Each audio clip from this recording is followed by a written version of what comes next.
ब्रह्मपुत्र नदी का उद्गम तिब्बत में मानसरोवर झील के पास से चेमायुंगडुंगु ग्लेशियर से होता है। और दोस्तों आप जानते होंगे मानसरोवर झील के पास से दो नदियों का उद्गम और होता है, सतलुज नदी और सिंधु नदी।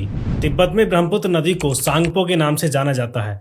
और दोस्तों यह हिमालय के समांतर पूर्व की ओर बहती है और बृहद हिमालय की सबसे पूर्वी चोटी नामचा बरवा इसके पूर्व से घूमती है और यू टर्न लेते हुए दिहांग गोर्ज का निर्माण करती है और भारत के अरुणाचल प्रदेश में एंटर करती है। अरुणाचल प्रदेश में यह नदी दिहांग या सियांग के नाम से जानी जाती है। अरुणाचल प्रदेश के पासीघाट से यह नदी प्लेन में एंटर करती है। इसके बाद असम में इसको ब्रह्मपुत्र नदी के नाम से जाना जाता है। अरुणाचल प्रदेश और असम की सीमा पर इसकी सहायक नदी लोहित नदी इससे आकर मिलती है और इसके मिलने से ठीक पहले लोहित नदी में दिवांग नदी आकर मिलती है।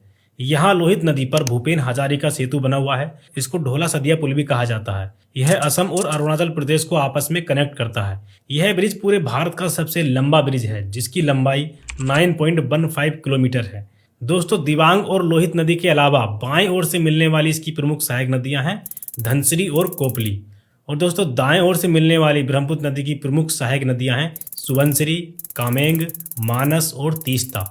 असम में ब्रह्मपुत्र नदी में एक द्वीप है माजुली नदी द्वीप, जो कि पूरे विश्व का सबसे बड़ा नदी द्वीप है। दोस्तों यह इतना बड़ा द्वीप है कि यह असम में भारत का पहला आइलैंड जिला भी है।